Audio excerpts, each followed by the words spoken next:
Right. So like through the, because now like one of those videos has 20 million plays. So that means, 10% of those people search for me elsewhere. Okay. They go like YouTube, they like Spotify, they come to Instagram. So I grew my first probably 200 to 350,000 listeners on Spotify just through Facebook video views.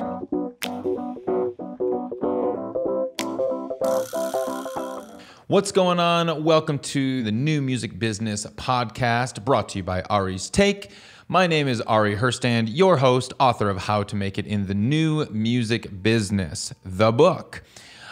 So today my guest is Lucidious. He is a hip-hop artist originally from Virginia, now residing in Los Angeles. I've written a lot about him on Ari's Take, and I talk about him in the new edition of the book.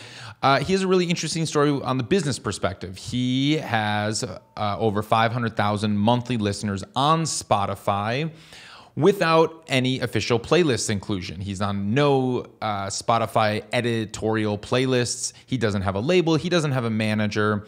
So he built up this very large listenership and large following. He has over 150,000 Instagram followers, 250,000 Facebook likes. His numbers are incredible, especially with an artist without a label and without a manager. And this all translates into over $20,000 a month from streaming revenue. So I've talked a lot about him on the blog and in the book because his business story is really interesting. And this is, we teamed up to run an Ari's Take Academy course on teaching artists how to run digital marketing themselves, utilizing Facebook and Instagram ads, and just growing their streaming game and their Instagram growth game as well. I brought him on today's episode because I wanted to go deeper with his story. Yes, of course, we talk about digital marketing, and we dig into all aspects of his business. So if you're here for that, which I'm sure most of you are, we're definitely going to touch on this. But he has a really interesting story. We go deep into the music. We talk about his family life. We talk about mental health issues. A lot of his audience come to him and connect with him on deep issues, and they connect with him on deep levels because they're struggling with mental health. So I want to caution you that this episode gets kind of intense. We go real deep on many aspects of psychology, but also we talk about suicide. We talk about drug use. We talk about how some very graphic messages that some of his fans have sent him. So I just want to caution you that if this is going to be triggering for you, I would advise you to use caution and maybe skip this one because it gets a little heavy at times. But he also gives some very practical tips on how artists can deal with some of these messages that might get sent their way from fans, some of these darker messages that he's received from fans struggling with mental health issues. And he has actually created a very inspiring resource for his fans and artists and other people that are struggling with mental health issues. So we went real deep on this, and it was a very enriching, inspiring conversation for me to have, and I think you're going to get a lot out of this as well. You can find Lucidious on all the socials. It's Lucidious, spelled Lucidious. All of his information is in the show notes. Of course, you can find me on Twitter and Instagram at Ari Herstand or at Ari's Take, and then please sign up for the email list. That can be found at aristake.com, where you'll be notified of all upcoming events and get regular information on the goings-ons in the music industry. Let's get to the interview.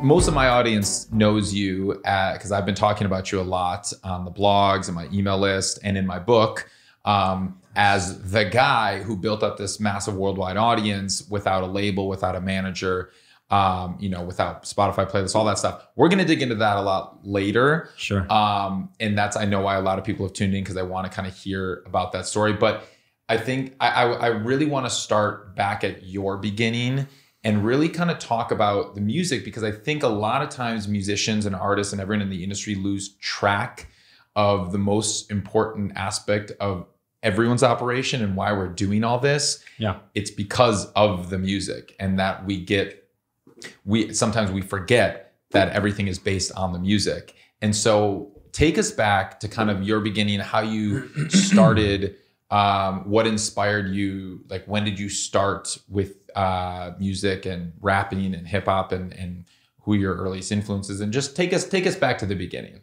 Wow. Let's go there. Let's do it. That's a big question. Yeah. We'll start early. Just I mean, honestly, I think we all start relatively similar. We all fall in love with music. We have influences and role models, and at the end of the day, like Eminem. I mean, it's kind of obvious that, like, you can tell I have a high influence from old school Eminem. Sure. But actually, I didn't start rapping until I was 18. Really? Yeah. I mean, wow. I don't consider following Eminem's lyrics and getting really dope at doing a cover track of Eminem. I don't consider that rapping. Okay. So I didn't actually start writing until I was 18. So when you were in high school, how old were you when you discovered Eminem? Probably like 8 or 9. 8? And was it the real Slim Shady? Is it like, what are we talking here? Early Eminem, like Hi, My Name Is. I think around Hi, My Name Is. Yeah. Or it's like, is that, yeah. Yeah. Okay. Infinite, like that whole old school realm of So your Eminem. parents let you listen to Eminem when you were 8, huh?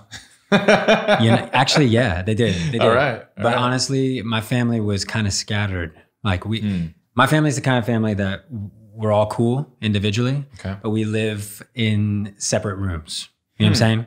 We come down for dinner. Talking back then, we come down for dinner. We had school. I was a competitive gymnast, so like I had no social life whatsoever. Oh, wow. Okay. So my home was pretty much eat dinner, go upstairs and listen to music. Wow. And play video games. Wow. After practice, like after gym practice, yeah. Yeah, I was practicing like 20 to 22 hours a week. Wow. Of gymnastics. When you were super young? Yeah. Like when did you start gymnastics? When I was 4. Whoa. Yeah. So. And you did it throughout how old? 14. Okay. And then during all that, I was also playing lacrosse, gymnastics year round. My dad was a lacrosse coach. And then I picked up wrestling for like 4 or 5 years. But back to the music. Yeah. My family just never hung out as a crew. We would always, after we got home, we just went up to our own rooms, did our own thing. And that's just kind of the lifestyle that we adopted as a family. Yeah. So this wasn't something that when you're driving around with your parents, you would like pop in an Eminem CD. No. This is all on your own. You knew that they might not be down for that necessarily. Yeah. Okay. My dad is definitely like one of my biggest fans now. But he didn't become a fan of rap until I started releasing hip hop records. Interesting. So they weren't playing any hip hop in the home.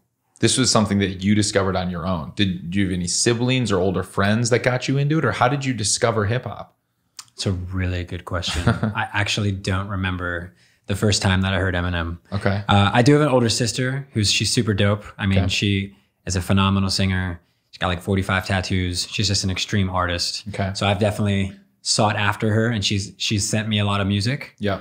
But I don't remember where it's so different now compared to where back then. Right. Like, did I go to a CD store and I just randomly picked out Eminem? Whereas now we come across it in social media. I mean, at that point, he was everywhere. So you could have heard MTV, him. MTV or at the mall or wherever. I mean, kids might have been talking about it. I mean, he was the biggest star in the world. What is this, like late 90s, early 2000s kind of thing? Yeah, he was like one of the biggest stars in the world at that point. So it's, I'm sure at some way you discovered it, but you were able to buy his CD and my mom. Okay, I wasn't allowed to buy that CD. Right. And so she was okay buying it, even though with the explicit content logo on the front. Okay, cool. So you got my little CD player, pop it open, listen to one CD at a time. Discman. Yep. And I knew the tracks. I mean, now we know titles and we know artists, but back then I knew, skip the track 17, skip the track 9. I knew numbers more than I knew anything about Eminem or about the title of the song. Isn't that funny that that's how we used to consume music, as in we knew track numbers? For some reason, it was always like track 7 on all these albums was like my favorite track at all time. Like it was always track 7. Is that your favorite number?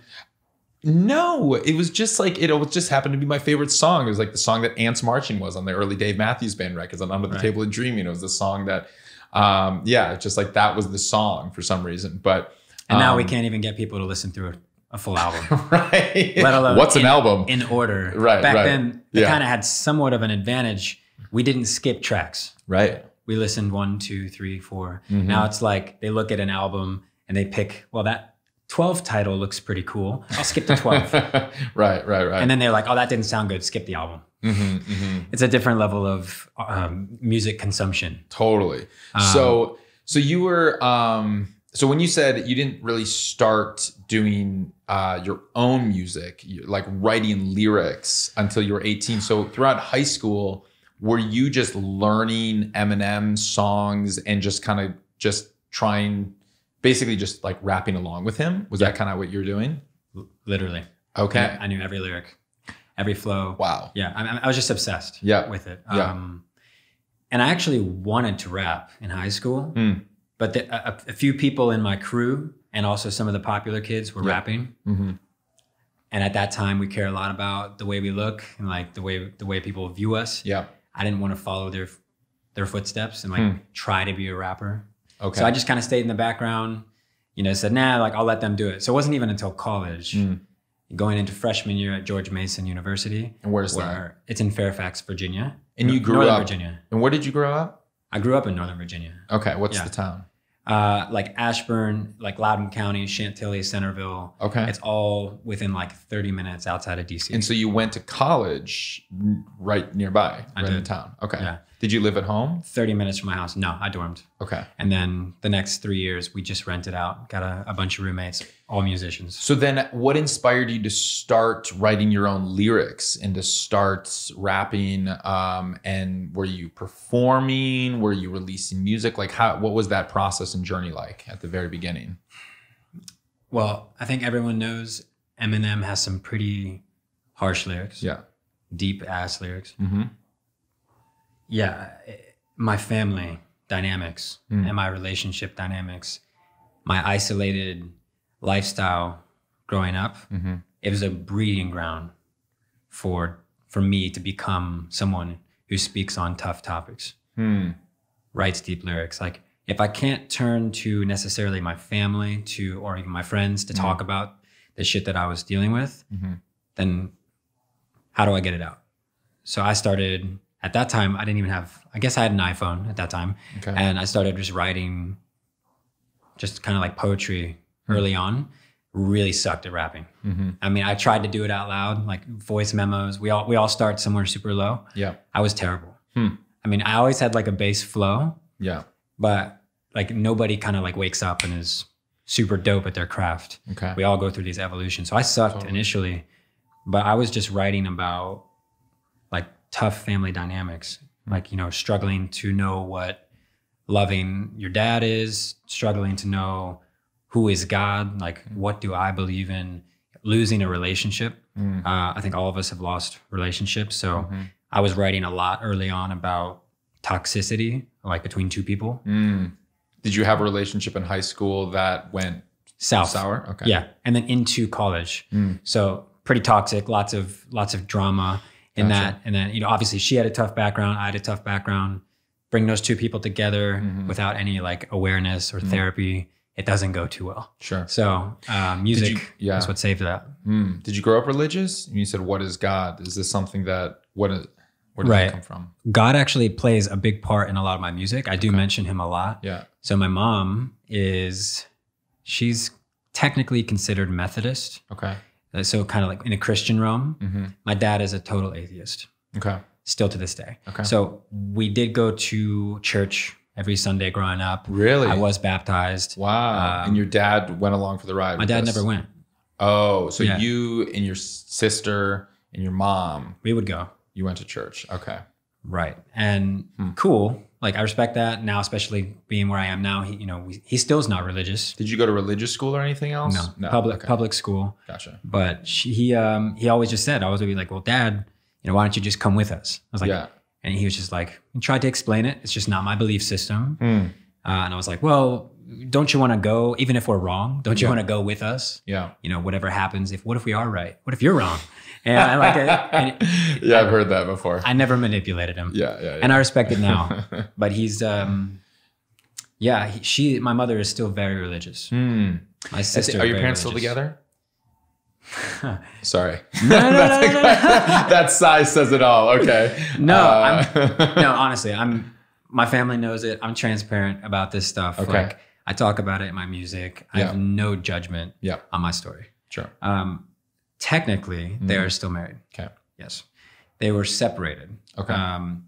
But still together. So like my whole life, my parents just lived in different rooms. Okay. Same house, one just opposite sides of the house. And that was just the normal. That was just how you guys lived. That was your normal. This sounds screwed up. Yeah. But it was to the point where I would go to my friends' houses and I would be uncomfortable that I saw their parents touching. Wow. It felt wrong. I was like, parents are in your 40s or 50s and they're holding hands like while we're watching TV. That doesn't. I want to leave. I'll get anxiety. Like, wow. And even it's wild how like our nurturing and our environment kind of dictates who we become. Even today, like sometimes I have to catch myself and being like, that's a healthy relationship. Like people can grow old and be respectful and still be loving. So those dynamics carried through my whole childhood. And for almost 22 years, they lived in separate homes and then they separated. Separate rooms. Same home. Separate rooms, same home. Yeah. And then they split but remained married. She moved out. You know, dad met somebody else. Dad ended up having another kid. So I have a half brother who is 5 years old. He's incredible. They ended up not working out. And now my family's back involved again. So your mom too? Yes. With the 5-year-old? Correct. So it's interesting. I know like on the outside looking in, it's like you'd think it's just all jacked up. And I'm not going to argue that it's not. But like, you know, but with that being said, there's actually a lot of respect around it. So right now, they all live together. They all have each other's backs. And they all live in Virginia still. And as isolated as my family is, there's a lot of respect from like individual to individual. We're just different. We're just different people, you know? My parents stayed together because they thought that was best for us. Okay. And I think a lot of parents do that. Like the relationship starts going south and they're like, let's do it for the kids. Right. And honestly, I don't know. But now their kids have been out of the home, both of you, but they're still kind of, you know, it's a comfortable partnership. They've built such a foundation. Totally. From finances to just their daily routine. It's easy. So you were starting to write about this stuff and come to terms with just the interesting dynamic of your home life and your family life, and the dynamic of your family. Starting your freshman year of college, when maybe you started experiencing talking to other people in the dorms and kind of how their lives were, and you started to see more couples interacting, and it's like, this is different. So initially it was poetry. Then when did the rapping thing happen? Kick off. Yeah. Well, it definitely helped that in addition to just starting to rap on my own, irrelevant of just going to George Mason, that summer I started doing more raps. I was away from the high school crew. I had less judgment. I was like, I want to rap. I'm going to try this out. Do it behind a closed door. Nobody can hear me, but like, I started it. And I had 3 roommates freshman year, one of which is a phenomenal drummer. He's still drumming year round in Nashville for the last 10 years. He started drumming like every night. He brought his drum set, to the house. We were roommates for 3 years. Yeah. So classic old school hip hop. What happens when a dude's drumming and hitting beats and it's like, oh, yo, come over here. Yeah. I'm like, okay. So I started freestyling, and freestyling is just, forget the skill aspect. It's fun. Yeah. I loved it. Like just releasing. It's not about sounding cool. It's not about, how many different ways can I rhyme this N-word? Yeah. No, it's like, dude, what do you have to say? I hope 0 ways that you rhymed an N-word, the N-word. I said N-word. Oh, I'm like, dude, just for the record, he never uses the N-word in anything he does. No. This white guy here. Okay. No. End of the set. Got it. Okay, I had to make mention because I heard it one way. Right. Yeah. N-word, the end rhyme. Got it. Like when a lot of people are freestyling, even just for fun, they're like trying to figure out, and they're rhyming cat. The first thing like bat, flat, nat. Like Right. they want to think about what rhymes rather than using the sentence as a story and then rhyming the end of the story. How did you learn to do that? Okay. So I do genuinely believe that there is a natural, like an innate ability that I think everyone can learn. Sure. But I think there is just like a natural skill that we all have different skills. Yeah. And I was just predisposed to think on my feet, like respond quickly, be creative. Because in like jazz, you can be a jazz saxophone major in college and they teach you all the different modes. And then you transcribe Charlie Parker solos and you transcribe John Coltrane solos. And then you learn how each of the notes interact with the different chord changes. Sure. And you learn. So like that's a jazz studies major and they teach that. And that's how you learn to become a great jazz saxophone player. There are no college courses that I'm aware of that teaches you how to become a great hip hop artist. So I'm curious to know, how did you learn at least a freestyle? Like I conceptually understand you write lyrics, you recite them, you rap them, whatever, just like I sing them. Right. But like to freestyle, that's something that I am not good at. Most people I am rhyming bat with cat every time. Yeah. So like, so why you just got better by doing it? Yeah. Okay. It's fun. Like when I joined the music productions club at the college because my roommate's friend was in it, kind of running it. So I luckily was almost pushed by affiliation into musicians in college. They were just doing this on a daily basis. I was that kid by the end of the freshman year. I was performing on a stage in the middle of campus with one backtrack and a drummer, 20,000 kids walking by. Yeah. And like 5 actually stop and listen. Sure. And you know this. You've done this. I've done it tons of times. More times than I like to count. It's like anxiety driving, but it's also amazing. Like it was so cool. It makes you a better performer. You start to see, even just by noticing as people walk by, which moments people latch onto. You're like, oh, that's interesting. You're like, oh. And then you make these mental notes as in like, oh, they latched onto that moment. I kind of got that. And then you kind of integrate that. Or maybe you say something in between songs that somebody latches on. She's like, oh, that works. And then you kind of make a mental note. And then in future shows, you kind of bring that back up. You can see everything. You pick up on all the emotions. You also pick up on the crappy looks when people are looking are like, is this kid white? And he's rapping at George Mason. Keeps walking. Okay. It's fine. But like that's where it started. Yeah. And I was not good at that point in time. Yeah. I was just freestyling. We had we called it the Nova Underground. I was from Northern Virginia, so they call Northern Virginia Nova. So we had this huge crew of people, like 30 people. We had one house and like bassists, guitarists, drummers, saxophone, like rappers, singers. We just created this. We were known to be like the music house on the campus. So people caught wind of it. They would just kind of come in, flow in. And that house was bumping like 4 nights a week. Each different room had a different music vibe. Like there's a battle going on in that bedroom. There's a drum session going on in that bedroom. And you just kind of like jumped in and had new experiences. But rap was like what held us all together. So freestyling and battling was like all we did. And were you listening to other rap artists, hip hop artists at this point in college where your friends bring you some new artist and be like, yo, you got to check this person out, this. And so did that expand? Because you started with Eminem in high school. Right. Where did you go in college? Yeah, it was predominantly Eminem up through high school. Okay, but college, I became interested in a lot of different subgenres of hip hop because I do feel like there's hip hop and rap. But you can't compare Migos to Eminem. Sure. You can't, technically they're in the same genre, like in terms of Spotify or whatever you call it. Right. But I could conscious lyrical hip hop versus like dance focused, of course, superficial, nothing against it. It's just two different styles. It's different purposes. Right. Different purposes. Like that's going to be in the club just to get people grooving and bumping and dancing and laid. And then this is, And then this is one that's like, you get a little introspective on. Right. So I dove into artists who were still in that realm. The conscious realm. Conscious realm. Storytelling, hip hop. MGK, Logic, Dizzy Wright, Immortal Technique. I loved Yellow Wolf. I got into T.I. But they all have similar elements. Okay. Yes, they have harder hitting beats, trap elements, whatever. But their lyrics were always intentional, telling stories through struggle, through like anything like this.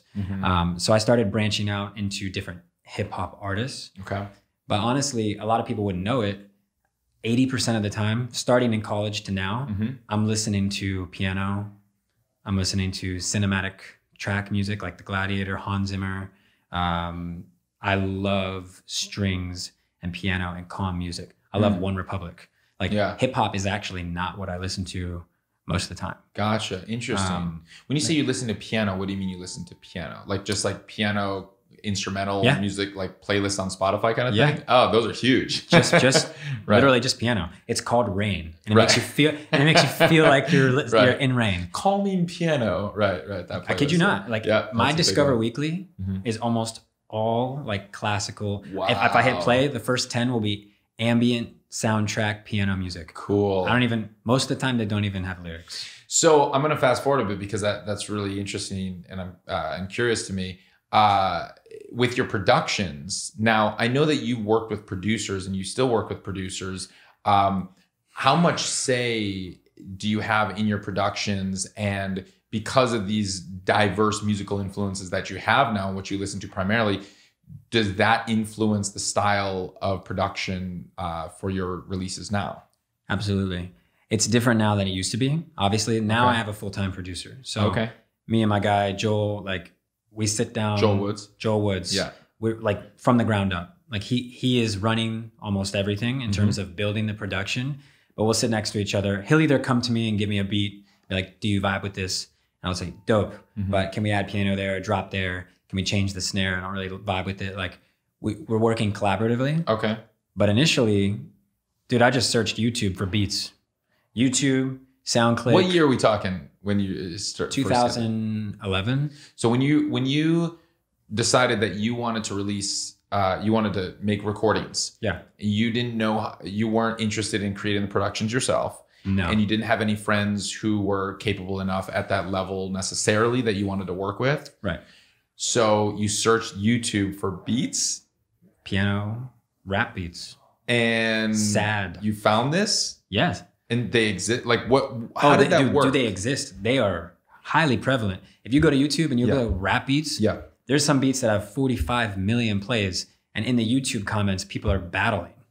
Like they're typing out their verses, and then look it up on YouTube, bro. This is like cool. This is like the independent beginning stage of like people who want to rap. Yeah, they start typing them out online. Put their lyrics. That's so interesting. And so you can buy these beats then from these producers most of the time.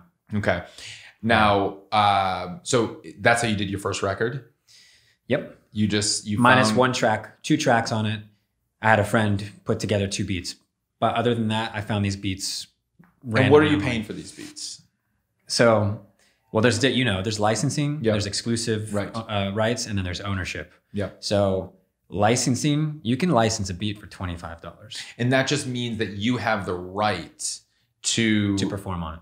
Okay, and you release it, but it's not exclusive. Correct. So they could be licensing out to hundreds of people. They are. They are. For $25 a pop. Yep. And then they send you the stems, or what do you get? There's literally different levels of licensing. Okay. 25 is basic. You get 1 flat wave file of the whole beat.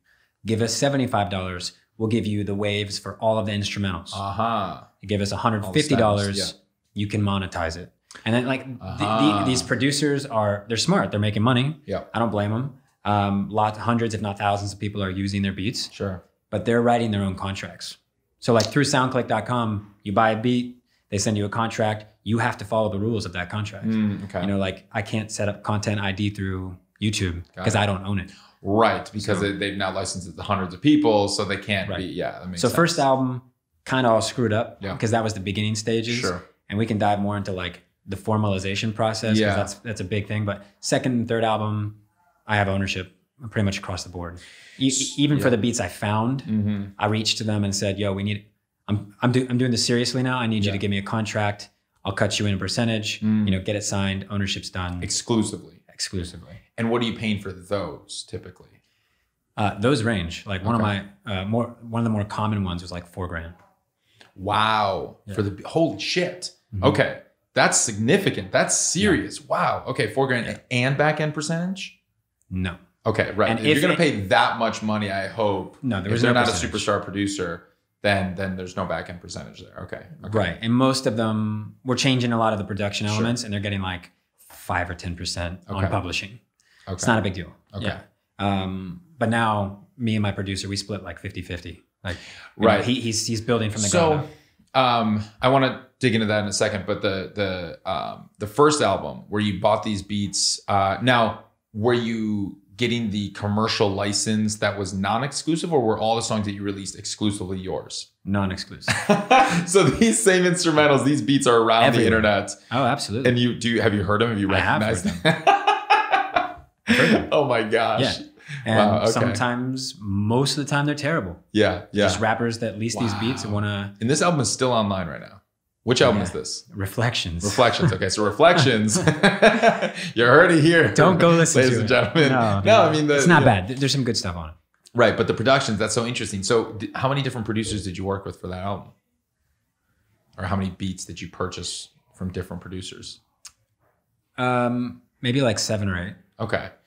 Interesting. But there was a cohesion that you felt? Absolutely. Okay. Which came back to like the question you were saying earlier. Yeah. Piano, strings, what I call like dark cinematic hip hop. Sure. I almost always, I'm just pulled toward that type of vibe. So you will hear it a lot throughout the tracks that I've done. Okay. We're expanding more now. Yeah. Like especially because we have the studio in our house, producers with me. We've got nothing but time to just experiment. Cool. But before I had a producer, I was limited to what I found online. Yeah. And I can't just like pull the stems and then build it from there. I don't know what I'm doing. So I just had to take whatever I heard, write a song to it, get it mixed, and then move on. Did you run into any issues with that with Reflections on it getting pinged on YouTube or someone else as that there was a sample or that there was a cover or there was something else that you weren't aware of? That still happens today. Well, that's like Lil Nas X when he bought that beat for Old Town Road. He bought the beat for what, $30 and didn't realize that there was a 9 Inch Nails sample that was being used in that, because that's when you go to these click whatever things you call it, all these sites, when you ask for the beat from the producer, oftentimes the producers are kids. They don't really know that you can't actually use a sample from a song that's released. They're like, oh, I made the beat. They don't realize that you actually have to have made 100% of every aspect of that beat, other than like the samples or loops within, Logic or Ableton, or if you like get, royalty free samples from like Splice or something like that, those kinds of sounds. You can't chop up somebody else's song that's already been released. Most kids don't realize that. And so that's what gets, people like Lil Nas X into trouble with that. I mean, they worked that deal out because it's the biggest song ever. Right. But so did you run into that at all? Yeah, absolutely. I still do. What happens? Are they I got hit with a content, copyright warning last week to a song that I do have written agreement on. But because he previously was doing non-exclusive agreements to other people, there's a lot of artists that are like going through the Orchard or going through TuneCore, and they're signing up for YouTube monetization. Right. But they don't have the right to do that. But the distributor can't really distinguish. They wouldn't know. Yeah. They're just doing their job. Right. So I'll get hit with a track that I'm allowed to monetize, and I'll have to hit back and be like, yo, lift this immediately. Like I've got a contract. And within a day, it's lifted. So even the songs that you bought the license for, and you had the contracts for like your second album, they still weren't exclusive to you? Not all of them, no. Got it. Okay. No. Okay. Third album minus one, 100% exclusive. Okay. And built from the ground up. Made for you. With us. Got it. Yeah. But there were have you been hit by any labels that said that there was a sample of one of our songs that we used that you didn't know about? No. That's good. Okay. I'm sure it will happen at some point. Well, hopefully not. Right. Hopefully none of the beats that you bought used samples from released songs, because those producers knew better. Right. Who knows? So, or they don't care. Okay. In fact, in some of these contracts, it says by leasing or purchasing this instrumental, all third-party samples are your responsibility. Oh my gosh! So like, we're gonna build. Never do that. Don't do that. Yeah, we're gonna build our beat, but hey, whatever happens, it's on you. Oh God! All right. So for all the hip hop artists out there right now, don't do, like that is a scary practice. I mean, granted, I understand they don't have $4,000 to get a beat made. So, well, I feel like do you know of marketplaces where they're selling beats that are legitimately cleared, or at least there's some. Yes, some I mean party- SoundClick. That's where I get them. SoundClick. SoundClick.com is where I got almost all of my beats. And are there people at SoundClick that are vetting these things, saying that this is clear, there are no third-party samples? Because the technology exists. All you need to do is run it through like their own version of Content ID, or like Shazam. It's like the technology exists. Honestly, you just plug in Shazam to SoundClick, and it's like they will catch if there's a sample being used. I mean, it wouldn't be Shazam, but it's sonic recognition software. This stuff does exist. And so, Dubset is an organization, a company that's been working on this for remixes. Because like if you have a 10-minute for like DJ tracks. So like when DJs, let's say do like a 30-minute set, they might integrate, 27 different songs into that 30-minute set that are all remixed together. Sure. Dubset and other technology can go in there and they can pick out every single sample and every single song. Technology's there. Yeah. I'm curious, and I don't know, and if anybody does know, I'd love to hear about it. If there are any companies like this selling beats that are running them through this thing, so you don't have a Lil Nas X thing happen where it's it happens to be a 9 Inch Nails sample in there. Okay, definitely not in 2011, but maybe now. But you haven't been in this world now for a couple years. Okay, a couple years. And the bottom line is, because yes, that's an issue. Yeah. The bottom line is, artists at that point in time where I was buying beats, looking at YouTube, SoundClick. Sure. No one's thinking about that. Because nobody knows. It's a lack of education. I didn't care. Yes. I wasn't even thinking about making money at that time. I was like, I just want to rap. And where can I find a beat? I'm not trying to use Eminem's beat. I'm trying to find something and we vibe to it. We're freestyling for 4 hours and then we find a beat we love. Yep. We download it, we go to our room, we write a track. We're not thinking about Content ID, and ownership. Monetization, and how can I make money? How Publishing can I distribute splits, this? Right, none of that. Dude, that takes a couple years before we're like, wait a second, I'm doing this wrong. I can make money from this. Right. And then all these ridiculous questions come in, the business side, which is what you do. Right. And dude, that's like that's a can of worms. That's just a direction. Every artist hits that wall where they're like, shit. Okay. And they have to step back and they have to ask so many questions and shift up so many strategies and registrations. And that's when they buy my book. And that's when they right. Little product placement we're going to throw in there. Buy my book now. No, it's true though. Yeah. It's true though. Yeah. And this went on for me from 2009, 2010 for at least 5 years, 4 years, where I was just blindly creating, blindly learning, having fun, taking breaks, still had a job, still had school, and just did not think once about how to make money or do this properly. So when you released Reflections, you released your first album, did you just put it on SoundCloud or did you distribute it officially and get it out on well, let's see, 2011, that would have been iTunes then at that time? Right. Yeah, I went formally through TuneCore for like 2 singles. Okay. And then throughout the process, before I actually put the album together, one of my friends came to me. He's a producer. He's been DJing for a long time. He was like, he just came to me. He was like, what the are you doing? What are you doing? Because you have no synchronization to your usernames. You aren't really properly registered anywhere. You haven't protected your songs. Who did you release this album under? What name? Was it Lucid? Lucid. It was Lucid. Just Lucid. Just Lucid. Yeah.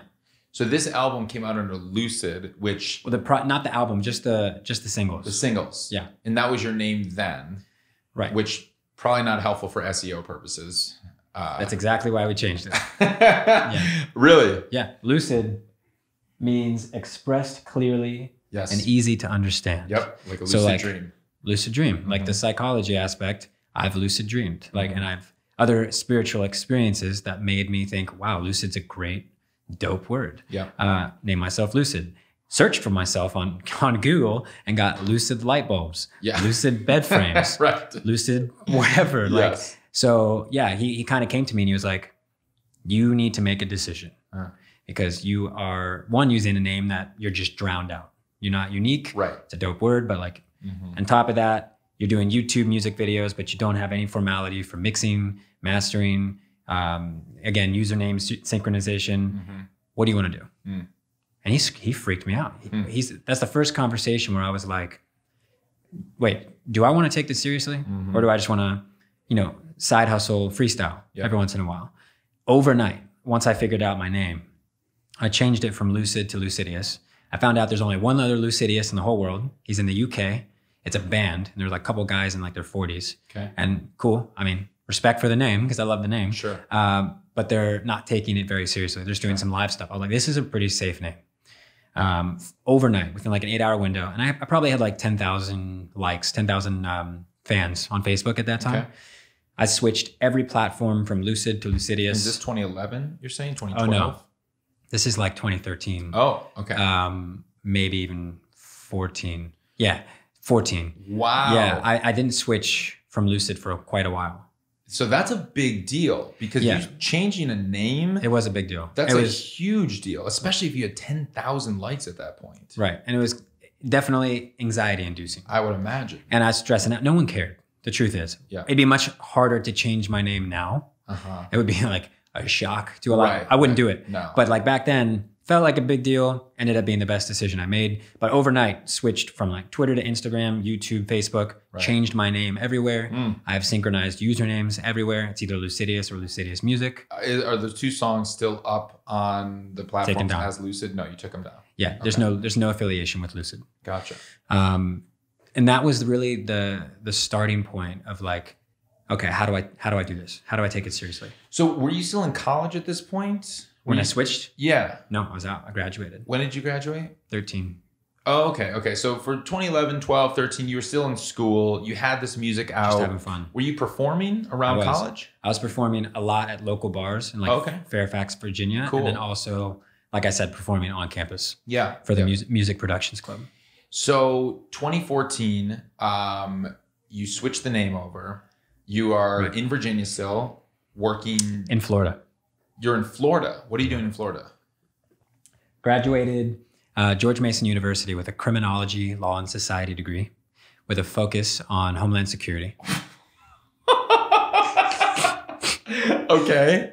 Random. Yeah. Amazing. I made that decision after September 11th, even though I was young. Wow. I like hit 11 years old and I was like, what the hell just happened? We got called out of school. The buildings are burning. People are dying. Went down to my dad and I was like, I made that decision at that time that I want to be involved in whatever prevents things like this. I literally from that day forward did everything planning on a criminology degree and criminology when you were career. 11? Yeah, I'm not dead serious. All I did was talk about it. Like my family knows this from way back then. Yeah. And what changed that was my senior year, I did an internship for the National Rifle Association, the NRA. And I went and I worked for 6 months in the law enforcement division. And I also cross-worked with the... There's a law enforcement division at the NRA? There is. And basically it's their job. It's like the sect that handles all of the communication, like the liaison between law enforcement agencies and the NRA. Interesting. And I also worked with the legislative action. I just went back and forth as an intern, just doing administrative work. And so throughout that 6 months, I'm sure as you can imagine, there's a lot of extremists at the NRA. Yes. I don't need to imagine. I know. I'm not saying anything bad about the NRA. Sure. It's just, it's a controversial. There's extremists in a lot of organizations, but it's well documented the extremists that are card-carrying members of the NRA. That's no surprise to anyone, including the NRA. So they know. They know. And I met great people there, good influences. My two bosses, one was recon in the Marines, fought in Afghanistan. The other one was SWAT from Fort Lauderdale. So these guys are dope. They took me under their wing. I learned a lot about the criminology lifestyle, and it freaked me out. Like, I met people from the CIA, CBD, Custom and Border, CBP. You know you've been living in California when? CBD is good for you, all right? People from the FBI, like I was meeting all these retired agents. Yeah. And they were good people, but they were very unhappy, rigid. They'd seen too much, emotionally stressed, PTSD. I'm like, okay, I literally changed my mind. I was about to graduate college, almost 21 years old, got my degree and the debt that comes with it. And then a month out, I was like, I changed my mind. I even went to 2 different high schools. My senior year of high school, I went to one school a day for my general studies. The second day, I went for administration of justice. I went to a totally different high school just for criminal justice. Wow. So like, it was a big decision. My dad was like, wait, what? You changed your mind? And I was like, not only did I change my mind, I'm moving to Florida in 7 days. And I moved from right after I graduated. I moved and drove 1,000 miles south, and I took a full commission sales job. Wow. In insurance. Whoa. How did you land that and find that? And whoa, that's a change. My roommate in college, his stepdad worked for an insurance company that sold supplemental health insurance. Okay. Dude making a lot of money. He was like, how would you like to be in West Palm Beach? I was like, that sounds amazing. Had you been there before? No. No. Just sounds sexy. It sounds like there's yachts and like cars. West Palm Beach. It sounds better than Virginia. So I was like, didn't like my career. There's a lot going on with my family at that time. Okay. That was when that split was going down. Sure. My dad met somebody new. All these things were going on. Sure. So I should have known back then, this company didn't help me with relocation fees. I lost a lot of money moving there. And right when I got to Florida, the job fell through. Oh no. For 3 months. So I was like, dude, this was the best summer of my life. I know I was so stressed. I was eating ramen noodles. Like I was just going out partying. How are you paying rent? Well, I brought a savings with me. Oof. And all right. I actually worked at I got hired real quick at a place called the Law TV. Okay. My job was to cold call law firms, which is terrible. Gatekeepers at law firms. Yeah. That's like the roughest market. And to pitch them and convince them that they needed video content for SEO. Whoa. Try doing that. Yeah, no thanks. Did that for 3 months. Barely got by. And then the job worked out because I worked in the education field. So I had, teachers have their summers off. Yeah. So I started selling full commission supplemental health insurance to teachers. Cancer coverage, cardiovascular coverage, accident coverage, disability coverage. I did it for 4 years. So basically these calls, are you scaring the shit out of them, telling them like, hey, you're going to get something like this, so you better insure yourself for this? These aren't calls. I went into schools all around South Florida once a week, and I did a presentation in front of between 100 to 200 teachers. I said, hi, I'm here with blank, blank, blank, blank. I'm here to talk to you about cancer. Oh my gosh. That was my job for 4 years. And so they sold me on the idea of residual income, royalties, like the idea of doing something once and being paid for the rest of your life. Because you got commission for every plan. Every plan, and since these plans are paying monthly, you get monthly checks essentially, or whatever. Every person I sell, I get 5% of that fee every month for as long as they stay a client. Are you still getting checks? Very minimal amounts. Like I'll see like $5 come in, like $10 come in. I don't know, but I think that's another reason I left. Yeah. It wasn't a very trustworthy. They're probably just pocketing a lot. They were selling me on like in 10 years I'll have 6 figures coming in. Yeah. No problem. And I was like, hell yeah. I'll sell whatever you want. Right. Throughout this process of selling my soul and becoming very damaged, don't ask me about the statistics. Yeah. I know them all. And they are terrifying. I don't want to know. It's my job to bring that to them and then to give them a plan to fix it. It's what insurance is. Yep. Makes sense. So the whole point, I moved to Florida. I was there for like 3.5, 4 years. And during this time, I had a lot of lows, a lot of depression because I'd have weeks where I'd made no money. And then I'd have 1 week where I was number 1 in the country. And I would go from like high to low, high to low. Wow. That's sales. And at the same time, I was enjoying a dope life on the beach, meeting great people. And this was the turning point. This is where everything happened because I went to a personal development course with one of my buddies. It's like a 33-hour course over the weekend where they basically break a conference kind of thing. What do you mean? It's more of like a therapy, intimate curriculum where 3 therapists over the course of a long weekend break you down to as far as you can be broken down. One-on-one? There's 25 students and there's about 100 supporters with like, they're just watching and interacting and making, like pushing you. Whoa. And I'm talking about like, not saying this is my story, but like on day one, they'll get you to talk about your dad who beat you when you were 5. Oh my gosh. And they in go front of everybody? In front of everybody. What do you mean 100 supporters that are there watching this thing? What does that mean? Angel. There were people who had already gone through the course. So they too had been students, and then they come back. And the purpose of this is emotional healing, like to understand childhood trauma, present day habits, dynamics within ourselves, how it's we're like operating. group therapy almost. Intense group therapy. Okay. Therapy is very like, so tell me about yourself. Yeah. This is very like, if you're gonna stay, we're gonna ask you some of the hardest questions that you've ever answered or maybe have never answered. Wow. And we're going to not only talk about it, we're gonna make you feel the emotion behind it. That's anger, like sadness, fear, people screaming, like crying, like just a crazy intense personal development course. I did that for 2 years. I did it every 6 weeks for 2 years. Wow. And that is why, which we can get into after, this is why my brand is so focused on mental health, emotions, anxiety, depression, suicide. I'm comfortable with this stuff because I've worked through it. And I met the guy there that changed my music career. Derek, Derek. He literally, so Jack was the first dude that was like, what are you doing? Synchronize your stuff, get mixed, make this more professional. And Derek was the first guy that said, Lucid, you're really dope, but if you don't learn how to market yourself, you're gonna be doing this for the rest of your life. You're gonna stay right here. You're gonna make dope stuff, you're gonna keep rapping, but you're always gonna have a 9 to 5 and you're never gonna make money from music. And he showed me how to market.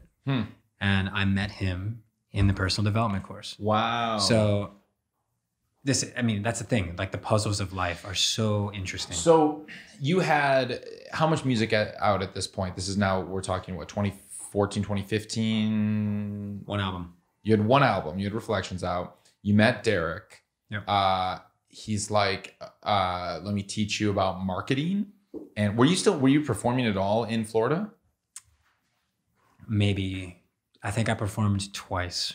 In the 3 years that you were there? 3 years. 3 years that you were there. 3.5 years. Okay, so no, not really performing. No. And what were those shows like? What were the... one was like a rooftop bar, super dope place called Roxy's on Clematis Street. Okay. It's like performing on the main street in DC. Okay. It's a great place. But I just got it because I started to get back into music. I went up to the general manager and I was like, yo, can I perform? Like, it's been a long time. He said yes. Okay. I was like, I opened 1 or 2 tracks. Sure. Didn't even get paid. Yeah. But at this point in time, I was still trying to make money 9 to 5 and just kind of half-assing music on the side. Yeah. Even though I already decided to take it seriously, without the formal marketing process, I mean, the starving artist thing is very real. Right. So although I was doing art, it felt like it was hidden. Yeah. My job was 9 to 5. How are you building up? You said you had like, before you switched over your name, you had 10,000 likes and stuff like that. Where did those come from? I don't really know. I didn't do any form of marketing. I mean, probably my school, my friends, people I knew. Like there was definitely, I mean, at that point in time, I had like 2 or 3 high quality music videos. So like, there was something YouTube, for people to work on. A little bit. Okay. So organically, school is a great network to start with. You had the YouTube, some music videos, high quality stuff. Okay, so they came in. But there's a limit. Right. So Derek sits you down. He's like, Lucid, the name Lucid is not going to work for SEO purposes. Let's switch over your name. So you decide Lucidious, and he's like, you need marketing. And then you're probably like, what is marketing?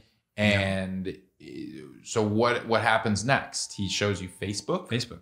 Okay. He literally set up a video views campaign on Facebook. And this is 2015. August 2015. Okay, so video views campaigns was a thing in 2015. Yeah. Probably one of the only things. Right, one of the only things. And what started happening then? It started growing really fast. And not many people were running music campaigns with videos on Facebook. So it started gaining a lot of popularity. 10,000 views like by the week. And I was like, that's new to me. I only had 10,000 views once in 5 years. Wow. So it's like 10,000 and it was 20,000, 30, 40. And these are Facebook views. So it's not like, Those are 3-second views. It's not a big deal. True, but still, those numbers are real. And Yeah. who else is getting 50,000 views if you're just Right. like happening? It's not happening. Right. And not only the view, but the reality of what my music was doing started to settle in. Comments, direct messages about depression, anxiety, and suicide. Like this stuff came in within a week or two. Like wow. marketing triggered a different level of exposure that I'd never experienced before. And I still now kind of consider myself relatively small compared to, big league artists or monumental with millions and millions and millions of monthly listeners. Yeah. I'm not saying I'm small, but just having 10 or 20,000 is a big jump from someone who's used to having 0. And where were these? So you're running video views campaigns to get just more views on the videos. Were they then? They were translating to Facebook likes. Okay, so they're then liking your page, right? And then I would go on comments, Facebook and messaging, Live. and yeah, oh, okay. Absolutely. So then I did Facebook Live. I posted a lot. Got it. I interacted via back with direct messaging. I started developing my fan base solely through Facebook. At that point in time, I think my Instagram was like maybe 400 followers, like very small, very small. And, it was not the focus. Like Facebook was the golden nugget. And then, from there, I pretty much, let's say, actually, no, after that ran for about a year. And then I decided to move back from Florida to Virginia. And I met people who were very much strongly a part of my life now. I met Marissa. I met my mixing engineers. I met my mastering engineer. And all in Virginia. All in Virginia. Okay. From moving back, I met them all there. Now, were you making any money on music at this point? No. No. Okay, so the Facebook likes were coming in, but that didn't translate to any money at all. You had nothing to sell these fans. There weren't streams. They weren't buying downloads or anything like that. Technically, iTunes was available, but it was so minimal. It wasn't translating. It was so minimal. Okay. And at that point in time, I had to put money into marketing, which was like $300 to $400 a month. So you're spending $300 to $400 a month. You're not making anything back. And how long did this go on for? Oh, almost 2 years. 2 years of spending $300 to $400 a month without making any money back? Making money back, but not breaking even. Okay, not breaking even. You can't say that like every stream or purchase on iTunes is technically paying me back. But it was such a low amount. So eventually, did you start pointing people to iTunes or to? No, you were just still trying to get the Facebook likes. For almost 3 years, I never marketed with an intention of building a separate platform. It was just Facebook, Facebook all the time. Just Facebook and overflow. Right. So like through the, because now like one of those videos has 20 million plays or something, right? On Facebook? Okay. On Facebook. So that means, 10% of those people search for me elsewhere. Okay. They go like YouTube, they like Spotify, they come to Instagram, but I never did like direct. Probably less, probably 1%. Probably 1%. Not 2 million people are finding you elsewhere. 100%. Right. I'm just saying like whatever that small percentage is, there was like a small overflow. Yeah. And they found me in other places. Gotcha. So I grew my first probably 200 to 350,000 listeners on Spotify just through Facebook video views. Interesting. So you weren't pointing people to Spotify. They were just finding you because they liked you on Facebook initially because of these videos. They found that video and then they just sought it out. Yeah, don't get me wrong. I posted on my Facebook page all the time. Like, check me out on Spotify. Check me out on YouTube. How was that engagement? Early on, it was really good. Okay. I mean, I had high levels of engagement. Okay. Now I have 250,000 fans on there. I can't even get 100 likes because Facebook is so domineering over their content. Like, basically, if you don't pay Facebook again, you're just not going to get engagement. And Instagram is becoming kind of similar. So some of these people are translating over to Spotify and they're starting to listen to you on Spotify. When do you start to see that you're actually making some money? That's like, oh, this is actually turning into money. Right. That's a good question.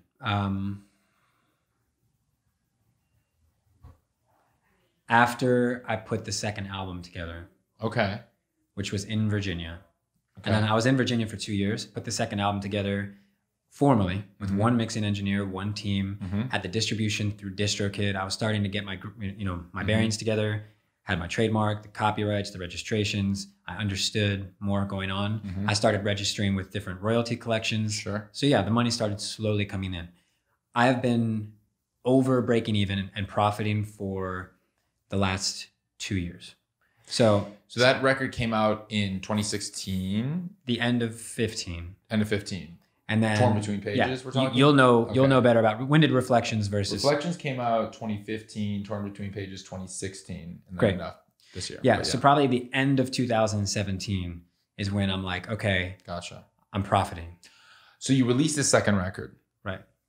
And people, were you running any ads, sending people to Spotify or Apple Music, iTunes, anything like that? No, it was still just Facebook. Still just Facebook. And they were just finding you. I started to experiment with like Instagram feeds. Okay. Started playing with, same thing though, video Okay. views, no call to action. Sure. Just check out this music. Gotcha. And so you start to now build up an Instagram audience a little bit. Right. Okay. And they're now starting to find you on Spotify and you're like, oh, I'm making some money. Now, what kind of money are we talking about at this point? At that point in time, Yeah. you know, like probably $500 a month. Okay. That's something. That's significant, especially if you're spending $300 to $400. So now you're like netting $100 almost, right? Almost? Right. That's the difference amazing. is that extra $100 either went right to the next music video or went back into marketing. Of course. So you're not making a livable income, absolutely. But at least you're seeing an ROI. You're seeing this return on investment. Right. So okay. I started building the funnel where it becomes a revolving door, right? Just kind of what I invest comes back to me. Okay. And then it grows. And then I invest more and then more comes. And then it just, this bubble started growing. So, and then you just kind of keep experimenting. Now, is Derek still in the picture at this point? Is he helping you through all this? He is my go-to guy for anything technology related. Amazing. And he's now a business partner as well for other ventures. So he is totally in the picture. So he kind of trains you, and as Facebook advertising evolves and then, you know, Instagram advertising starts up, you're starting to experiment on all of these different avenues. Right. When do you think about, or when do you guys decide, like, what if we try to point people to Spotify? To the direct platform. To Apple Music. Right. It's like, that's where we're making money. So why make them go to Facebook when Facebook isn't paying us? How about we just send them straight to these platforms? Mid 2018.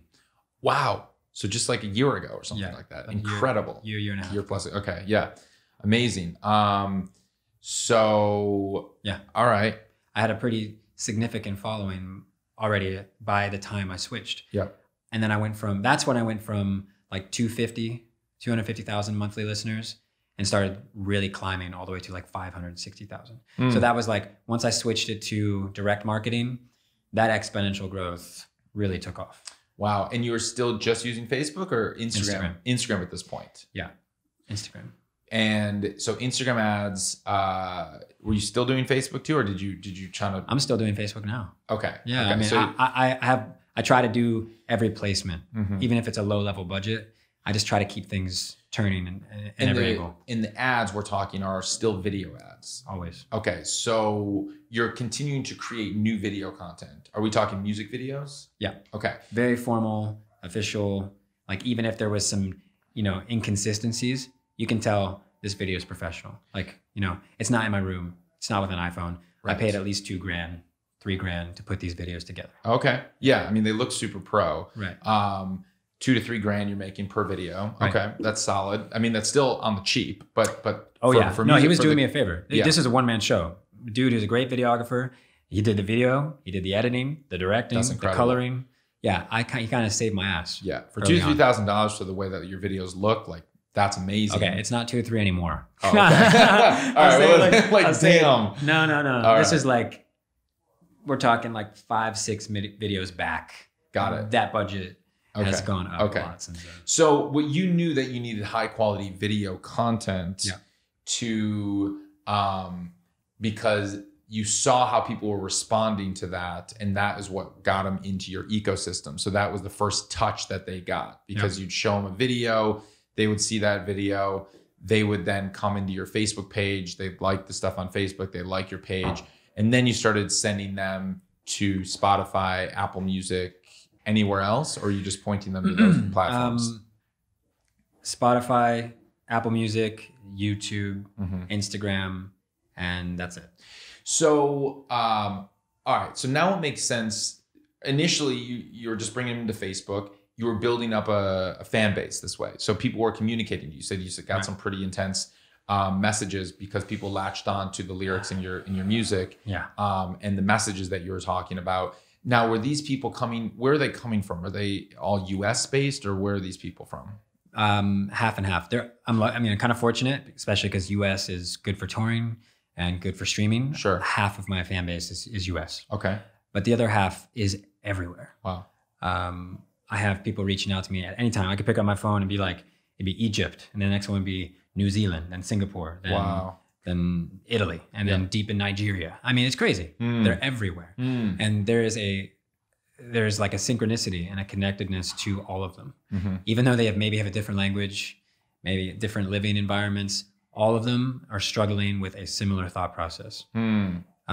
Whether that's a family dynamic or that's a relationship or just happiness, depression, anxiety. It's so interesting to see people from completely different lives, different cultures, different religious views coming to me on the same topic. Even in countries that don't even speak English. So they're latching I have to translate some of the messages that I get. Wow. They'll send me, So they're latching on to these messages because their English is obviously good enough to understand, relate, emotionally connect. And it's really heavy. Yeah. When I first started marketing, like it definitely put me in a depressive low. One, it's weird getting any form of attention, like any form of like that divide starts being created between listener and public figure. Yeah. But these messages were so heavy. They still like kind of scar my mind, honestly. Like some stuff that's just not that I don't want to hear it. Yeah. But like when someone, like if I came to you and said last week and I was like, Ari, heard you track, my mom shot herself last night. Oh. I'm going to kill myself today. Whoa. Is there anything that you can say? Oh my gosh. I can barely even say that out loud because it's a true story. Like the next day you have opened an Instagram message. It's a photo. You don't know what the photo is. It's blood dripping on a floor and it's somebody cutting their wrist from Hong Kong. What do you do? Well, I've been evolving in my response. Shock value the first time this stuff started happening, just kind of like paralyzed. Didn't really know what to say besides, I'm so sorry. Like, are you seeking help? Sometimes I gave them the suicide hotline number. I don't think that's the answer. I don't think that's an emotionally acceptable avenue, that's well-founded enough to actually prevent suicide. I think it works. I'm so happy that we have that system in place, but not many people are willing to call a stranger to say, I'm thinking about doing this, and the other person doesn't know they are. They don't have any emotional connection to them. They're reaching to me at a time where they can't talk to their friends, they can't talk to their parents because their parents may be the people abusing them or causing the problem. They can't go to school counselors because the school counselors, if they share that, they have to tell the principal. Right. Principal has to tell the teacher or the parents. Yeah. It's a vicious cycle. Can't talk to their friends. Heaven forbid they put their social status on blow. So what do? Okay, if they don't turn to self-harm, they turn to social media. Social media is a super dangerous place where people get cyberbullied.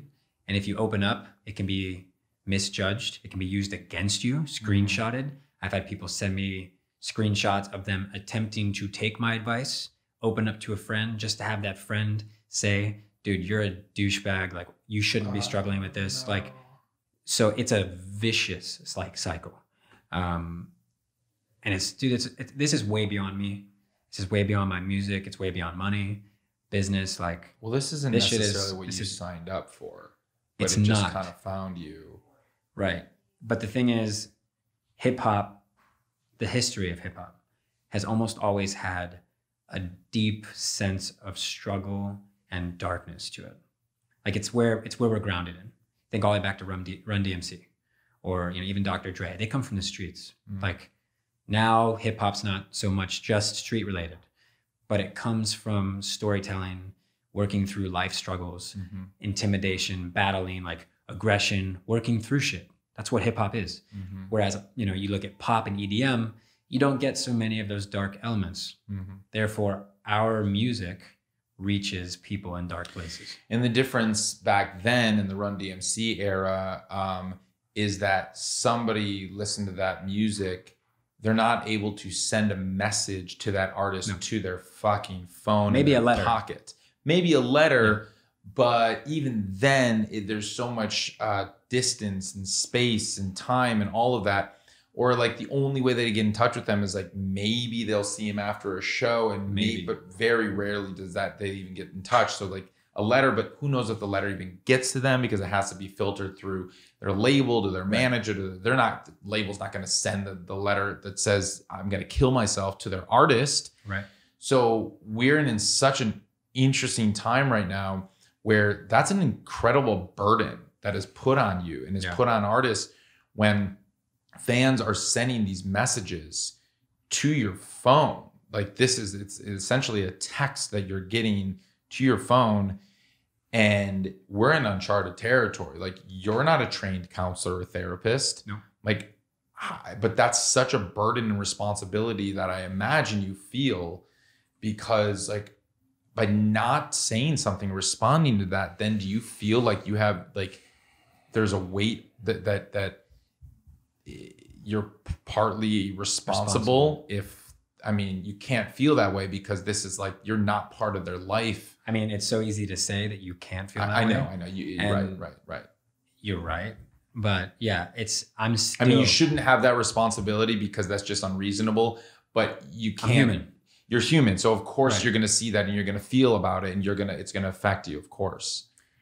Even the closest people to me don't understand, like my best friends, my partner, like until they actually go through my phone and they look at it, even the people who thought they knew what I was reading are like, whoa, dude, oh, man. There's thousands of these things. How are you dealing with that? Right. And these people are people I love, people I've known for years. Even me just saying, no, I promise I'm getting these kind of messages. Like, I don't know what to do about it. They're like, well, that sounds tough. Like, you know, but reading them, seeing them, receiving them, feeling them is a very different, it's a different energy. I've had a couple people over the years help respond to my messages because I can't emotionally or time management wise actually take them in. And it's overwhelming for them too. And it's not even going to them. They're just helping on my behalf. And they get depressed from it because they're like, oh my God, I can't believe. So there's gotta be So what happened with this? So I got depressed with it. Very hard to take in. Now I'm not saying that I'm numb. I'm not numb. I feel it. It hurts to read, but I've received so many that at this point it's like, I hear it, I read it. I'm like, I can like hold it, send back love, give them a few ideas, channel them to my private Instagram for fans, introduce them to other fans struggling with the same things. Wow. And I've created kind of a system, and my fans are called Lucidians. Okay. Super supportive, dope people. Incredible. And they help each other. Wow. I have over 600 people in private random groups, and there's 35 people in each. And they're just talking whenever they have. What kind of groups? What do you mean? Instagram groups, Facebook groups, group chats. Somebody wakes up and says, I'm thinking about taking pills this morning in Germany. And then somebody from Australia is like, yo, like, I'm awake. Call me. Oh my gosh. And like, wow, it's like, so it's like this, and it's very hard to manage because a lot of them are emotionally unstable. Sure. Get angry. There's when you put that many people together, personalities clash. People start fighting. Feelings get hurt. You didn't show up for me the right way. You said something insensitive. Like, so I have to try to manage somehow making sure that like it's a level playing ground and they're being respectful. That's impossible. Right. I can't manage it. Right. I'm just doing my best to put them together. I mean, it's just beautiful that you've been able to facilitate these kinds of groups, if nothing more than just your name that is providing some kind of more personalized support, a support network and system in place for them that you don't have to be there a part of it because that's just not feasible and emotionally probably too draining and taxing. But like you've given them a space to feel comfortable in, which is a beautiful thing. And that's, I mean, if they're not getting that in their local communities and they don't have therapists or counselors or anyone to help them through, like that's they take it out on themselves. Right. And then the one thing I think is scariest for me, I don't think any of my fans would want to hurt me. I'm just putting that out there. I think they love me. I hope they see me as equal to them. I'm a human. Like, come to my shows. Let's have a hug. Let's talk. Like, but I have had fans get mad, really mad at me for not responding. Not threaten me. I've had people threaten to kill themselves if I didn't answer. But I've had fans tell me that they started developing a hate for me because I was not responding.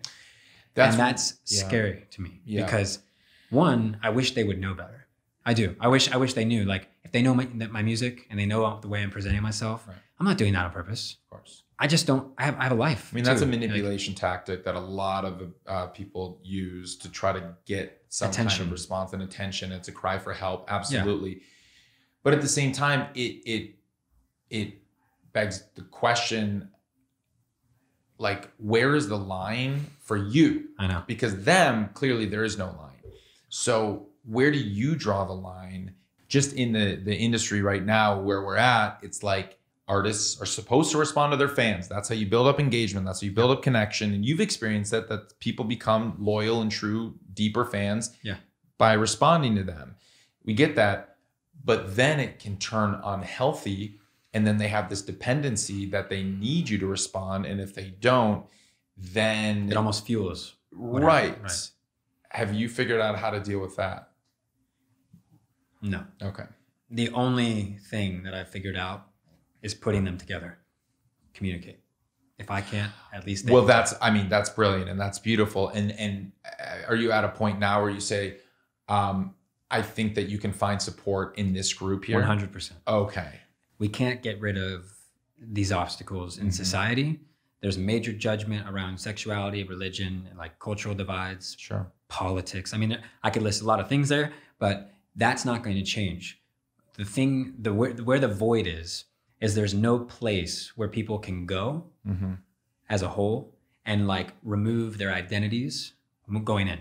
Like, religion's not involved, sexuality's not involved, political views not involved. You're just there as a human. And you get to talk openly about what you're struggling with, whether that is addiction, it's anger issues, it's an abusive family, whatever it is. Openly talk about the core issue and then get help collaboratively with other people who are also going through it. That, in my genuine opinion, is the only thing that can fix this epidemic, is bringing people together in a non-judgmental environment to communicate, because they don't want to be fixed. I remember 6 years ago, somebody's like, have you ever had therapy? Wall up. No. Therapy is taboo. Therapy means you have problems. Therapy, blah, blah. Like, we have these preconceived notions about what therapy would mean. Sure. Now, 5-6 years later, I'm more comfortable getting to know someone who has been through therapy. Sure. Because they have an emotional understanding of who they are and what they've been through. I love therapy. You don't have to have an abusive childhood to be a candidate for therapy. Absolutely. Like, even if you had a perfect childhood, a perceived perfect childhood, we can still benefit from therapy. I've been seeing my therapist for about 3 years now. It has been the greatest thing in my life. It just helps process through so much. And I mean, I think everyone should see a therapist. It's just something that it's not that there's anything wrong with you, but it gives at least that hour a week. I'm able to check in with myself, check in with my feelings and my emotions, and just get realigned on what my vision is and where I'm headed, make sure I'm on the right track and everything is in line. Totally. It's just like can be super, super helpful. So yeah, I know it sounds like it would be slightly off topic, but like, and you're going to work with a lot of artists, a lot of musicians are going to come in here, on these type of interviews and podcasts. Not many are in the realm that I'm in. Like, there are definitely other hip hop artists or even pop artists that are touching on these dynamics. I'm not saying there's a lot of artists dealing with it, but it is rare to be dealing with it on this level of anxiety, depression, and emotion. So it's crazy that my brand and just like what I've chosen to do with my life here, it's really a lot bigger than music. Yeah. And I'm just saying that at this point in time, given where I'm at, Yeah. I love rapping. I rap for myself. I express, like, I work through my own shit with my music. It just so happens to help, millions of people at the same time. Amazing. But like now I do feel a sense of responsibility and calling to do something. Whether that, and right now that's just connecting the people who are hurting, to give them a place to communicate. But I am 100% already in the works and trying to plan something much bigger than that. A more formal platform, a formal vehicle, whether that's connecting nonprofits and like people and organizations already making an impact, and developing my own with the knowledge and experience that I've have and the fan base I have, and creating an avenue and a place for youth and adults, because I have 50-year-olds reach out to me too. Wow. Like just people to come communicate, get help when no one else is there. Because even your best friend that you trust may not be available at 3 a.m. Sure. Are they going to call their psychologist? No. His phone's off. And he charges $100 an hour. Right. Are you going to call your mom? Probably not. Too much judgment. I want a place where people can go. That's great. And like it doesn't exist right now. So you're creating this. I am. Amazing. Do you have are you able to share? I can't share too much about about it. That's okay. But I'm excited and intrigued to hear more about this when that comes, because that's fantastic and that's desperately needed. And you see this need firsthand and you've experienced it, and that's great that you're able to kind of turn this pain that people are experiencing, they're sharing this with you directly online, and that you are able to kind of create a platform that you see this need and you're going to fill that need. Absolutely. So that's great. And I'm going to meet all of them soon because I'm going on tour. Do you have advice? That's right. You're going on tour. This is your first time. So this is, what was the question about advice? Okay. I want to get to this tour in a second, but do you have advice? Because we work with artists who are starting to experiment with marketing, and people are coming into their world from all over the world, and they're coming into sending messages to them similarly, where they're very sometimes dark messages. Do you have advice for artists who are receiving dark messages from fans, and how do you deal with that? How do you, what do you do? Do you respond? Do you ignore it? Do you block them?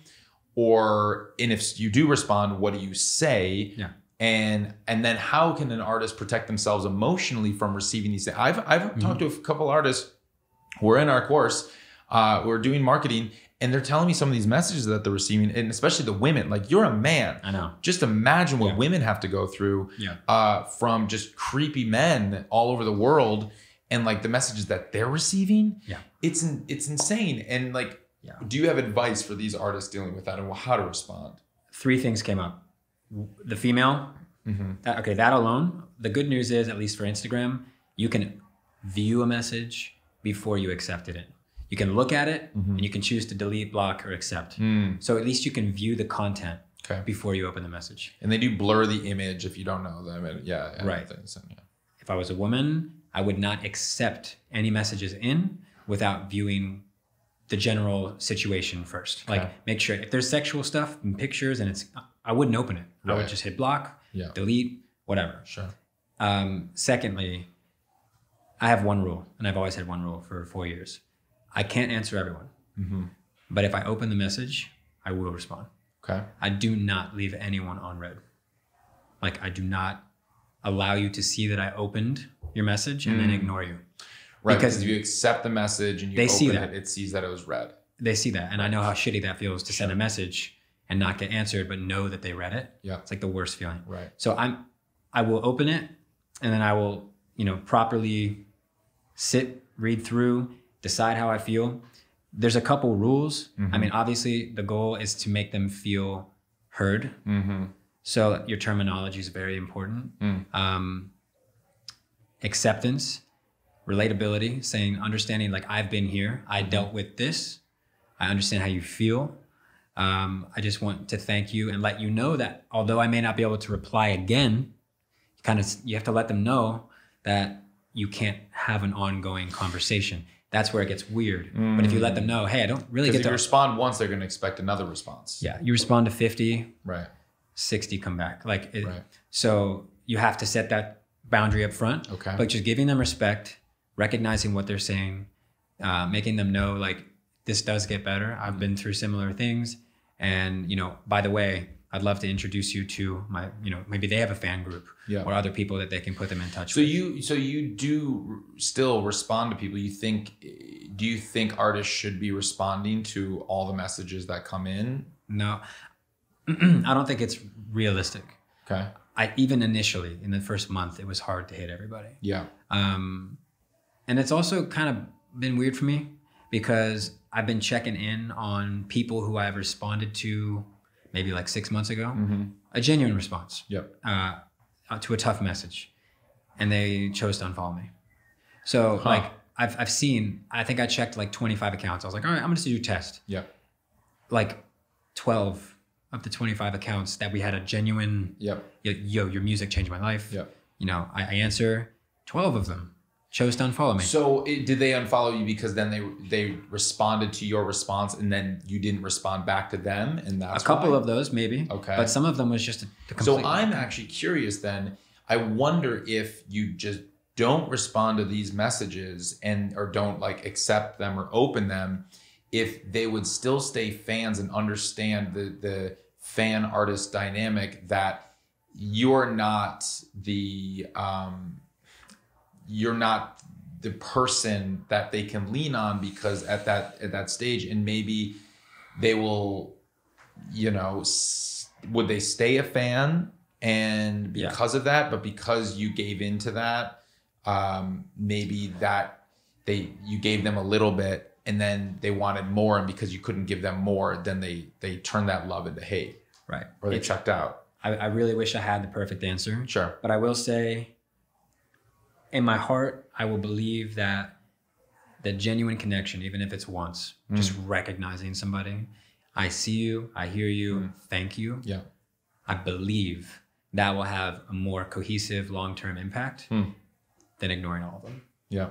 I have to believe that. I just do. Because I've developed, good connections with a lot of them. And they've really shown up and supported me if I needed them to share new music or, whatever, a contest, or they show up.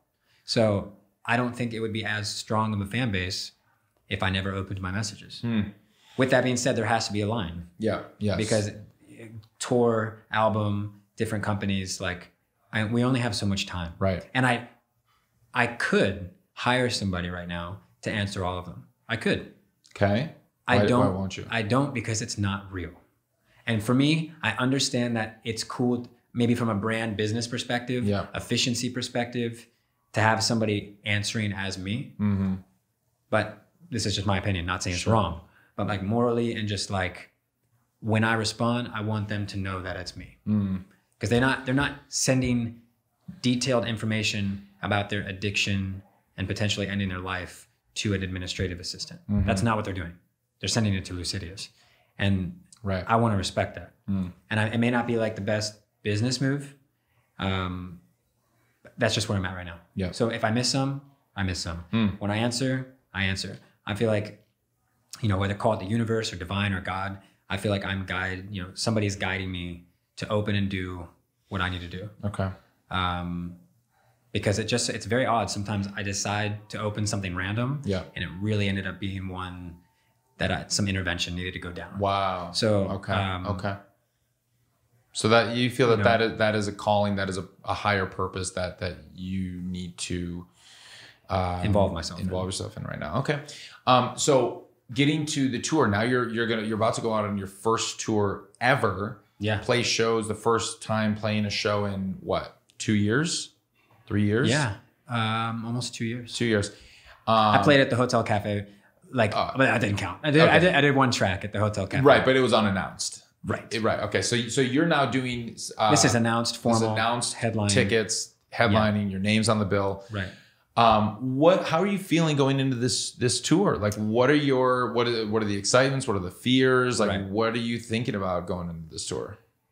Honestly, I'm very a striking balance between anxious and excited. Okay. I'm so excited to get to meet the people that have been holding me up financially, emotionally, like making this a career. Yeah. Because there's no show if there's no audience. Right. So great. I want to respect them. I want to be there. I want to meet them. Excited.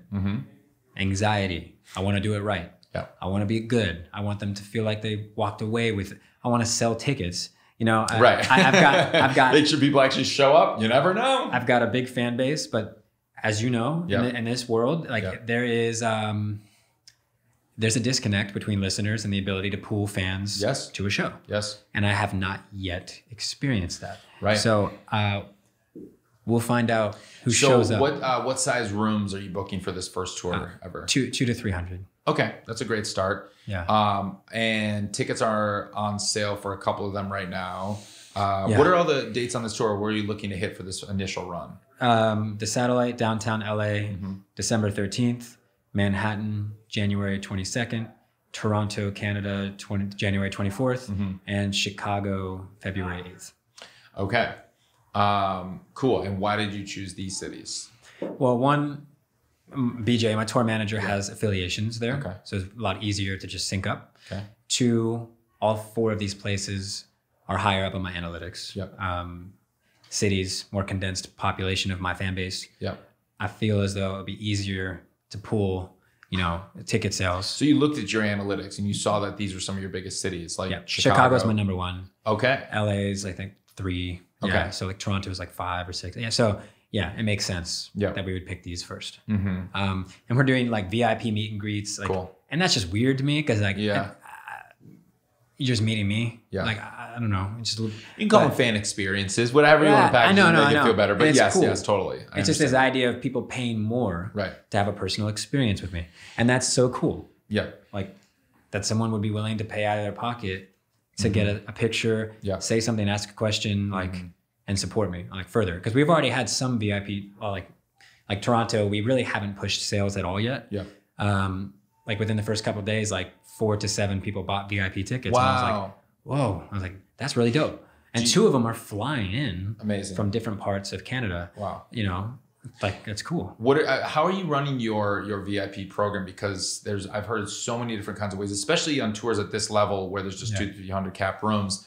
What kind of, have you discussed the activities or the events or the experience? Yeah. What are you doing with these people that are coming? It's going to fluctuate, but ultimately they get in early, like early access. They get a VIP laminate so they can have more access to different parts of the venue maybe. Okay. They're getting in for a personal one, like interview / Q&A. So you're going to hang out with them before doors open? Hang out with them before the show. Gotcha. Yeah. Okay. So there'll be like 20 or 30, just me, just them. Okay. They're asking questions. We're interacting. I'm sharing pictures. Sweet. Give them merch. Give them merch, maybe a signed poster. Make sure they have the option to get up front for the actual show. Cool. Just inclusive. Yes. You know what I'm saying? I mean, the live Q&A is going to be incredible. And the fact that it's just 20, 30 people, you can go and you can actually give everyone a hug, shake everyone's hands, talk to everyone, have a moment with everybody, and hear some of their stories and talk to them. That's exciting. That's great. Are you going to have merch for this tour? Yeah. We just finished all the designs and we linked up with a distributor. We'll have it ready. Dope. What kind of merch? There's like 3 different hoodie designs, dope beanies, caps, shirts. Yeah. But we're going to be extending way into yoga pants, like sweatpants, like just a bunch of stuff. Do you know if your audience skews male or female? It depends on the platform. Like Spotify is predominantly male. It's like 65% male. And then Instagram, I think females. Interesting. So I don't know why. Okay. I guess we'll see at the shows where it skews there. Do you know, looking at your analytics, the age breakdown? What is your like? 18 to 24 is my number 1. Number 2 would be whatever, like the 24, 25 to like 28, 29. Okay. And then 3rd is 17 and under. Because 18 to 24, are you booking 18 plus rooms? Yeah. Okay. LA is 21 up. Sure. Canada is 19 drinking age. Okay. So it has to be 19 and up. But we're trying to do 18 and up always, if not all ages. Gotcha. Because I've already had some fans, 15, 16, 17, reach out and be like, I can't go. Right. I'm like, I'm trying to figure it out. Yeah. The other piece, this is like looping back around, but the other piece that you said with opening the messages of what an artist should do, of how, I didn't answer it, of how to emotionally handle, like how to not take on the baggage. Yes. And one thing, like a turning point for me in Florida that I've now applied throughout my life, but definitely with these is meditation. Okay. And I know, not to sound like cliche, like meditate, bro, focus on your breathing. Like it really is a life-changing experience. And at the end of the day, opening those messages, whether it's a threat, whether it's a sexual message from a male or something really heavy emotionally, it's going to come in. It's going to hit. It's our obligation to at least respond with respect. And then we also have an obligation to ourselves to take a second, like disconnect from social media, disconnect from people, calm down, like breathe it out, digest it, and don't emotionally carry it throughout the rest of the day. Because what happens is you hear something, it's just like, right before I get to your office, somebody cuts me off, I'm late, I'm angry, I walk up, let's go, Ari. Right. I carried the traffic experience. Right. That happened in the past, but the only way to actually consciously segment those experiences is to focus on your breathing, and really emotionally digest what happened and let it go. Do you have a meditation practice, like a regular practice that you do, or is this? I'll do it to guided meditations is how I started usually. Okay. There's a lot of dope apps like Insight Timer, Headspace, where they help you guide, through that. Then you reach a point, or at least I reached a point where I could do it either in silence or to binaural beats or classical piano, something peaceful. And the mind is a chattery place. Yes. So the way I look at it, like, cause I've ran a lot of people through meditations, it's just the idea of imagining that, cause the way that in that sentence, you've probably thought of 4 different things. Like a thought comes in, it's like a train. A thought comes in, and we can choose to get on that train and ride it for as long as we want. Sure. And we're gonna have a fucking fiesta on that train. Right. so like that train could be finance. Like for some reason, bills comes up, and I'm like, bills. Right. I get on, and I'm like, got my phone bill. Right. Got this bill. Can I afford that bill? Did I have groceries last night? Yeah. Oh fuck. Oh, get off that. Right. Oh, there that train goes. Oh, fashion. I need new clothes. Right. And before you know it, Zara. Right. So like each thought, each train can just spread like a spider web for 4 hours, 5 hours, or we can just see the train go, bills, next. Yeah. Bill's gone. So like technically our brain is doing its job, which is to think. Our brains are not going to stop thinking. Yeah. But what we can control is our breathing and how much attention we give to those thoughts. So like we just kind of let them pass. And it's the best way to stay present. Like you could be talking, and it's nothing personal. We're just human. You could be saying something very interesting. Yeah. And I could start thinking about broccoli. Totally. And how much I want to cook broccoli tonight. Yes. And not hear you. Right. So I have to like... Broccoli is quite compelling, in fairness. If it's cooked right. Right. So my point is like, yes, it comes down to attention, like, and what we focus on, because I care about what you say. Yeah. And by the end of the day, but that's a practice. And so by going through this focused meditation, the guided meditation, you're saying that it helps you in every other aspect of your life. Oh yeah. With focus, with intention, with being able to shed those negative experiences a lot quicker and not carrying that up through your day if you get cut off in traffic or something like that. So that's something so you're saying artists, you would encourage a meditation practice potentially. I probably couldn't encourage anything with more power and value. Because at the end of the day, artists, everyone's struggling. Yeah. Artists are struggling with a very disorganized, highly emotional lifestyle. Like we don't operate on the normal rules of society. Like my work schedule is, if I'm inspired at 2 a.m., that's when work starts. I'm writing a song at 2 a.m. Whereas people have a structure. They wake up, they shower, they have their eggs, they're at work by 9, lunch at 12. My life does not operate that way. Right.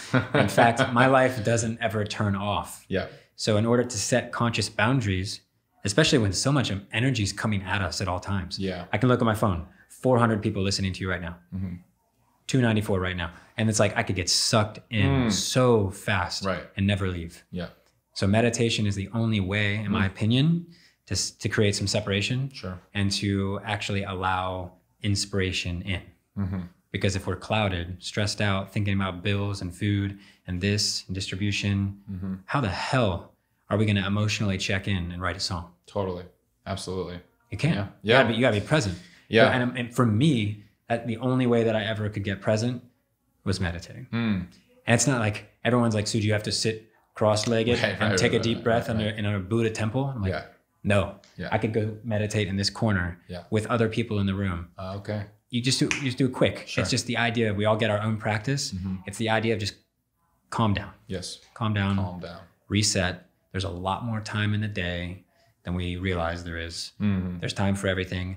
We just can't let our emotions get the best of us. Calm down. I like that. Calm down. Yeah, right. Calm down. In every aspect. Cool. And that I wrote on there, shift perspectives. Yes. Because I met a performance coach for the first time like 2 weeks ago, and she worked with Lil Nas and like some really dope people. And we were listening to my music. She was asking me my anxieties and all this shit. And she was like, what are you here to do with your music? Sum it down to like 2 words, 3 words. What are you doing overall? And at the end of the day, I've thought about it a lot. I feel like my purpose here is to shift perspectives. Call it the app, call it like the nonprofit world, call it the music. All of it comes down to shifting perspectives. Relating, expressing, being vulnerable, talking for what? The purpose of shifting your perspective. Fantastic. And whatever that means for them at that time. Because I genuinely believe that perspective is the most important skill that we can acquire in this lifetime. Because we can't change the fact that, I'll get deep, we can't change the fact that at one point in time, our parents have to die. Depressing. We can change how we view it. These things will happen. We will get rejected on Submit Hub. Right. We will forget a lyric when we're live. Right. We will lose a friend. Yeah. The only thing we control is the perspective towards it. I love it's that. Like a space. Yes. Action's here. This is our world. Meditation is going into our world to respond differently. And if we're not meditating, then we're just reacting. It's the first emotion. Getting pissed off, saying something we shouldn't have said. Whatever it is. Yep. And it's our obligation to ourselves to create space between the action and our response. Yes. And then for me, that's meditation. You can look at it from an actionable perspective. Like it's a practice. Yes. You know? And I think if artists can work on that, their art will get better, their organization will get better. I have 3,300 files and subfolders because after I'm done meditating, I'm like, wait, my stems folder for live for January 23rd. Oh gosh. Ask anyone on my team. Like, right. It's way too organized. Might be OCD. Yeah. But that's great. Well, this shift perspective. I love that. Calm down. All of it. This is great. I ask. I have one question that is like kind of the asking all my guests. And how do you define what it means to make it in the new music business? So I like the top one I wrote. It says, choose passion over money and then merge the two. Yes. Okay. For me, making it is sustainability financially. I do know that is a huge piece of it. Can't lie.